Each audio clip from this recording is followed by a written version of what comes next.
Hello students. आज हम लोग बात करेंगे डिफरेंशिएटर की कि डिफरेंशिएटर को कैसे हम बनाते हैं यूजिंग ऑपरेशनल एम्पलीफायर। बेसिकली देखिए डिफरेंशिएटर क्या होता है, आप सब लोगों ने डिफरेंशिएशन पढ़ा होगा।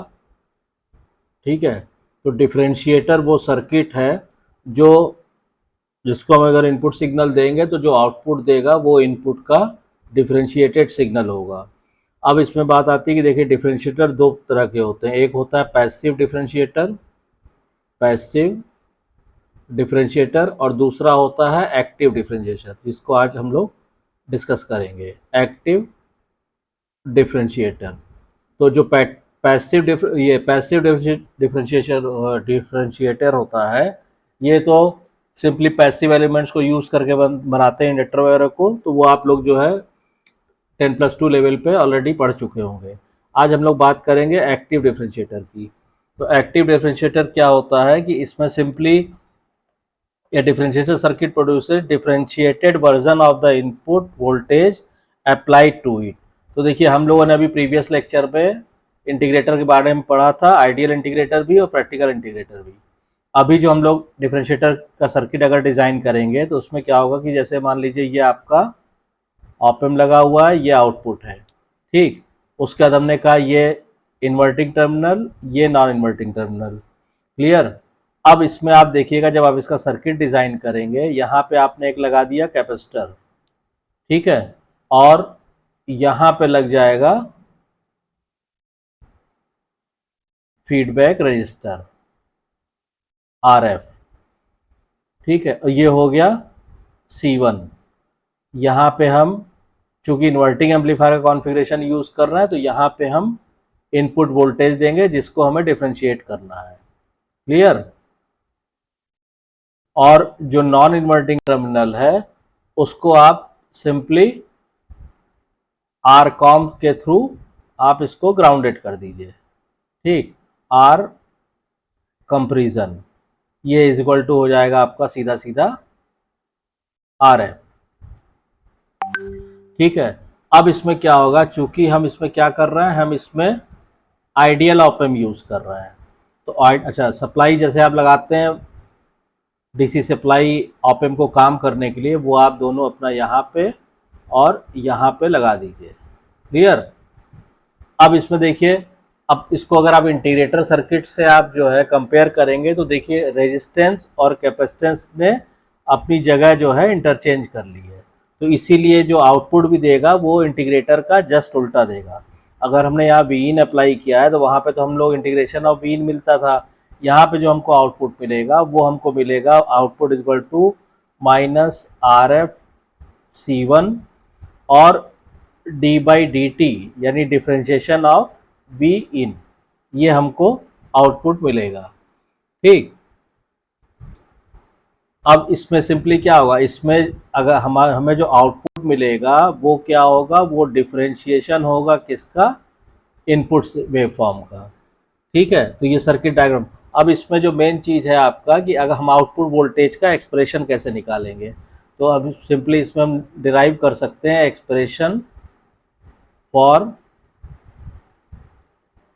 Output voltage. ये हम कैसे डिराइव करेंगे, तो देखिए अब इसमें जो जहाँ जहाँ जो करेंटें हैं वो आप मेंशन कर लीजिए। मान लीजिए करंट को हम डिफरेंशिएट करने के लिए हम दूसरे कलर से दिखा देते हैं आपको। तो सपोज कीजिए ये तो करंट हो गई आपकी, ये जो जा रही है ये हो गई IC। ठीक, ये टर्मिनल हो गया V2 और ये टर्मिनल हो गया आपका V1। अब चूंकि ये आइडियल एम्पलीफायर हम यूज़ कर रहे हैं तो क्या होगा, इसमें बहने वाली करंट कितनी होगी, अब तो हम लोग ऑप एम्प में कई लेक्चर पढ़ चुके हैं, इसमें बहने वाली करंट होगी 0।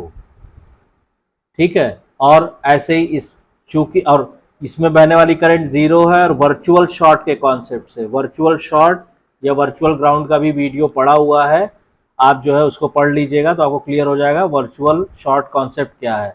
तो वर्चुअल शॉर्ट के कॉन्सेप्ट से यहाँ पे भी ये IB कितनी हो जाएगी, 0। ठीक है, और इसके अंदर जो करंट जा रही है वो हो गई IF। ठीक, अब सर्किट डायग्राम से आप देखिए तो KCL लगाइए तो IC बराबर क्या होगा, IC बराबर सीधा सीधा होगा I B plus I F, I B plus I F, ठीक। और चूंकि आई बी ज़ीरो है आपका, I B is equal to zero, तो इसलिए I C is equal to क्या हो जाएगा, आई एफ हो जाएगा, ठीक। यानी कि, और आई सी मतलब करंट, ये कैपेसिटर में फ्लो करने वाली करंट। तो हमें मालूम है कि कैपेसिटर में फ्लो वाली करने वाली करंट क्या होगी, ये हो जाएगी C one D V C upon D T. ये तो 10+2 लेवल का फॉर्मूला है कि कैपेसिटर में फ्लो करने वाली करंट ये होती है, जहां डी वी सी क्या है, कैपेसिटर के अक्रॉस वोल्टेज, ठीक। और कैपेसिटर के अक्रॉस वोल्टेज कितना होगा, वी इन में से आप वी टू घटा देंगे तो वी सी निकल आएगा। तो आप यहाँ पे लिख सकते हैं कि साहब वी सी क्या हो जाएगा, वी सी बराबर हो जाएगा V in minus V two, ठीक है। तो इसलिए आई सी की वैल्यू कितनी हो जाएगी, आई सी बराबर हो जाएगा C one D by D T of क्या, V in minus V two. ये इक्वेशन आ गई। अब ये मान लीजिए ये इक्वेशन आ गई, अब आई एफ को निकालिए। तो आई एफ कितना हो जाएगा, आई एफ देखिए सीधा एकदम क्लियर है, आई एफ सीधा सीधा V two minus V not upon V two minus V not upon R F, ये हो जाएगा आई एफ।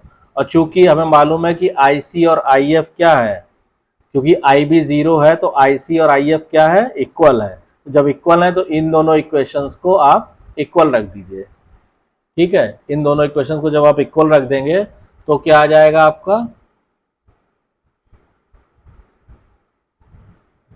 इन दोनों इक्वेशंस को आप इक्वल रखेंगे तो ये हो जाएगा C one D by D T of V in minus V two is equal to V two minus V not upon R F, ये हो गया। अब इसमें हमने आपको बताया ना कि हम इसमें क्या करेंगे, using the concept of virtual ground, virtual ground.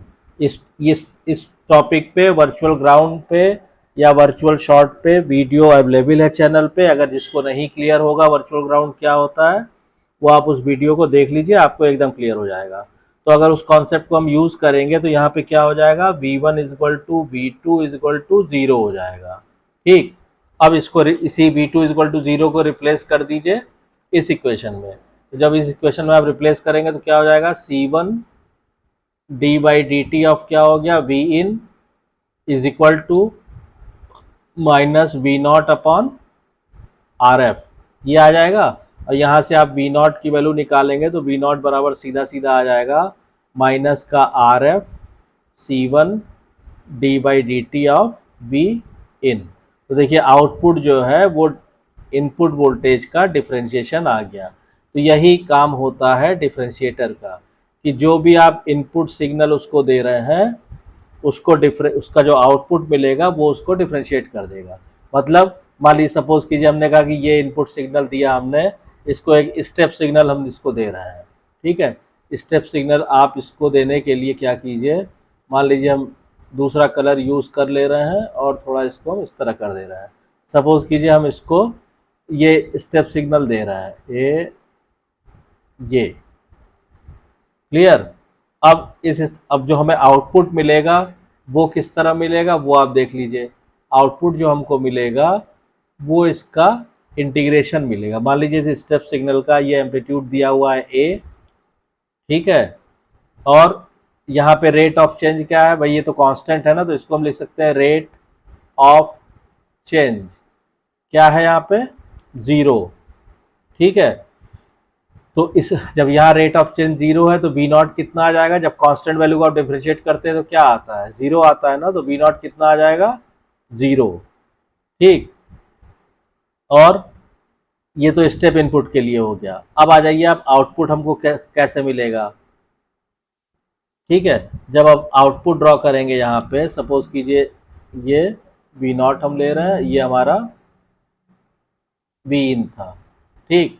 तो जब हम आउटपुट ड्रॉ करेंगे तो आउटपुट की वेवफॉर्म किस तरह आएगी, आउटपुट की वेवफॉर्म आएगी, आप ये समझ लीजिए कुछ इस तरह, ठीक है।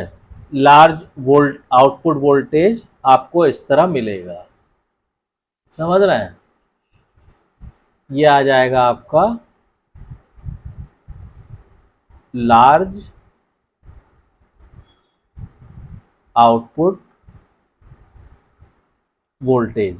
तो ये आपको इस तरह से डिफरेंशिएटर का जो आउटपुट मिलेगा, डिफरेंशिएटर आउटपुट, वो आपको इस तरह इसकी वेवफॉर्म आ जाएगी। ठीक है, यहाँ पे ये क्या है, ये आपके स्पाइक हो जाएंगे, स्पाइक्स। क्लियर? अब इसके बाद क्या कह रहा है कि the output voltages in the form of spikes corresponding to the rising and falling edges of the square wave and the output voltage zero when the input is constant. मतलब देखिए यहाँ पे ये जो पोर्शन है जहाँ पे आपकी स्क्वायर वेव अपना लेवल चेंज कर रही है, ये जो पोर्शन है ना, यहाँ पे तो आपको आउटपुट स्पाइक्स की तरह मिलेगा। ठीक, और जब ये वोल्टेज कांस्टेंट हो जा रहा है तो आउटपुट आपका जीरो हो जाएगा। क्लियर? अगर मान लीजिए इससे नहीं क्लियर हुआ हो तो हम आपको एक स्क्वायर वेवफॉर्म लेते हैं, ठीक है, उससे आपको एकदम क्लियर हो जाएगा। सपोज कीजिए हमने कहा कि हम साइनसोइडल लेते हैं। ठीक, हमने कहा कि ये हमारा वी इन है, ये हमारा इनपुट वोल्टेज है, और कैसे है, साइनसोइडल वेवफॉर्म है। ये 0 हो गया, पाई हो गया, 2 पाई होगा। साइनसोइडल वेवफॉर्म आप सब जानते हैं। ठीक है, तो जो आउटपुट वोल्टेज होगा हमारा वो किस तरह आएगा, वो आएगा इस केस में, ये मान लीजिए ये पॉइंट हो गया ये, और ये पॉइंट हो गया ये। ठीक, तो आउटपुट वोल्टेज जो आएगा वो हमारा इस तरह आएगा। ठीक, ये हो गया हमारा V नॉट, मतलब इसका डिफरेंशिएशन आएगा सीधा सीधा यहाँ पे, ऐसे आप समझ लीजिए। एक एग्जाम्पल और लेते हैं।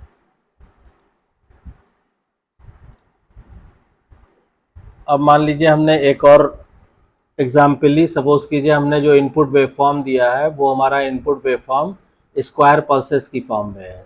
ये आपको मालूम है कि स्क्वायर पल्सेस जो होती हैं वो इस तरह होती हैं। अब ये हो गया 0, पाई, 2 पाई, 3 पाई और 4 पाई। ठीक है, ये हमारा वी इन हो गया।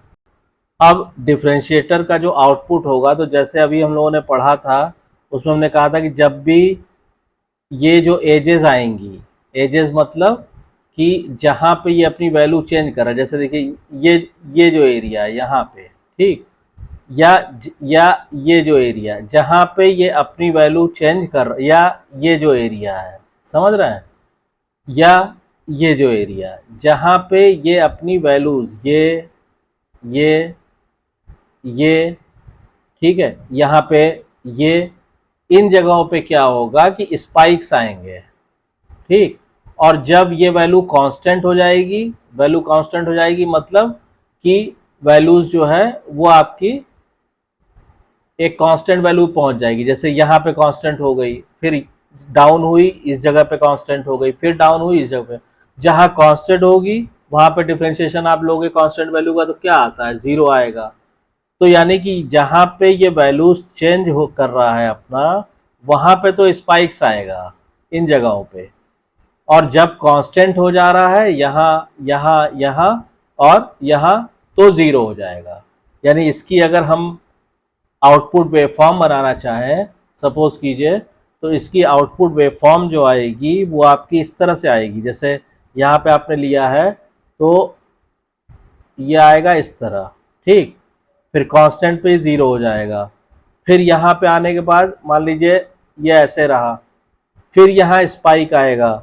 ठीक, फिर आगे चलिए 0 हो जाएगा, फिर डाउन होगा, फिर स्पाइक आएगा। तो इस तरह से इसकी आउटपुट, फिर ये अप हुआ, फिर यहाँ स्पाइक आएगा। इस तरह से इसकी आउटपुट वेवफॉर्म आएगी किसकी, डिफरेंशिएटर की। तो ये हो गया आपका V नॉट। ठीक है, तो ये अगर ये इनपुट वेवफॉर्म है, इनपुट वेवफॉर्म, ये आउटपुट वेवफॉर्म आएगा, output waveform of A for a differentiator. Clear हो गया आपको? तो देखिए, this was all about the differentiator circuit जो इनपुट सिग्नल को डिफरेंशिएट कर देगा। लेकिन जैसे हम लोगों ने इंटीग्रेटर के केस में देखा था, अगर हम आइडियल ऑप एम्प यूज कर रहे हैं तो यहाँ पे भी प्रॉब्लम्स आती हैं। ठीक है, इसको कैसे, इसको आप लिख सकते हैं कि problems associated with basic differentiator, चाहे आइडियल डिफरेंशिएटर कह लीजिए चाहे बेसिक डिफरेंशिएटर, इसको आप कह सकते हैं। बेसिक डिफरेंशिएटर के साथ क्या प्रॉब्लम एसोसिएट होती है? तो अब पहली प्रॉब्लम क्या है कि the gain of basic differentiator is are F upon XC1। Gain कितना होता है? आर एफ अपॉन XC1 होता है इसका गेन। ठीक है, अब क्या होगा कि as XC1 decreases with increase in frequency. अब XC1 आपको मालूम है क्या होता है? R F upon omega C1। Omega क्या होता है? आर एफ अपॉन एक तरह से 2πfC1। अब वो कह रहा है कि जैसे इंक्रीज करती है frequency, the gain will increase with increase in frequency. तो जब ये इंक्रीज करेगा फ्रीक्वेंसी तो डिनोमिनेटर कम होगा, डिनोमिनेटर कम होगा तो ये गेन जो है ये इंक्रीज करेगा। पहली दिक्कत तो ये है कि फ्रीक्वेंसी इंक्रीज होगी तो गेन इंक्रीज होगा। ठीक, पहली दिक्कत। सेकंड आप आ जाइए कि this increase in gain at high frequencies will make the circuit unstable.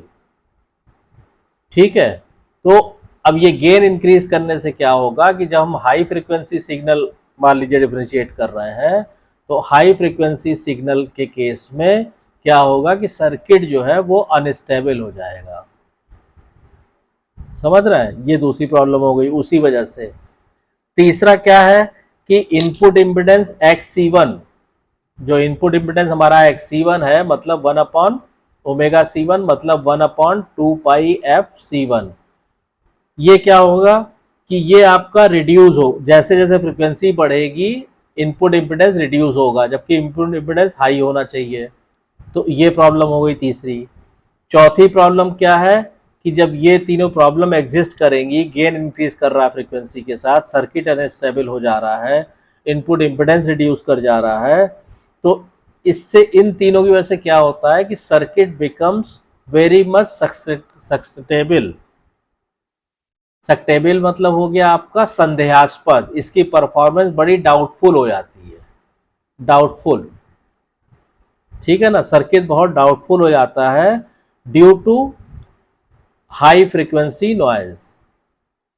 समझ गए आप? हाई फ्रीक्वेंसी पे जो नॉइज जनरेट होती है उसकी वजह से सर्किट बहुत संदेह मतलब डाउटफुल हो जाती है उसकी परफॉर्मेंस। ठीक, वेन एम्पलीफाइड। अब इसमें एक दिक्कत और है, जब हाई फ्रीक्वेंसी नॉइज इसमें होती है और इसको आप फर्दर एम्पलीफाई करोगे एम्पलीफायर से, तो क्या होगा कि एक तरह से नॉइज जो है वो कंप्लीटली ओवरराइड कर जाती है किसको? आउटपुट सिग्नल को। मतलब जो हमको आउटपुट चाहिए था वो तो हमें मिल नहीं रहा है, वो उसको ओवरलैप कर जा रहा है क्या? ये नॉइज। तो कौन सा भाई ऐसा सर्किट बनाने से क्या फायदा कि जिसमें हम कोई इनपुट सिग्नल दे रहे हैं, कोई इनपुट सिग्नल मान लीजिए हम दे रहे हैं ये, और हमको एम्पलीफाइड चाहिए हमको भाई ऐसे, और इसकी बजाय हमको जो है नॉइज मिल जा रहा है। तो इसलिए ये जो चार प्रॉब्लम्स हैं इनकी वजह से ये जो आपके बेसिक डिफरेंशिएटर सर्किट है या ये कह लीजिए आइडियल डिफरेंशिएटर है, इसके साथ ये प्रॉब्लम्स आती है। तो इन प्रॉब्लम्स को दूर किया गया है प्रैक्टिकल डिफरेंशिएटर सर्किट में, उसको हम लोग नेक्स्ट लेक्चर में डिस्कस करेंगे। तो आई होप कि आपको ये वीडियो कंटेंट पसंद आ रहा होगा। अगर वीडियो कंटेंट पसंद आ रहा है तो प्लीज़ वीडियो को शेयर कीजिए, लाइक कीजिए, और अगर आप चैनल पे नया आए तो चैनल को सब्सक्राइब करके नोटिफिकेशन बेल को ऑन कर दीजिए ताकि जब भी कोई नई वीडियो अवेलेबल हो चैनल पे उसकी इन्फॉर्मेशन आपको तुरंत मिल जाए। Thank you.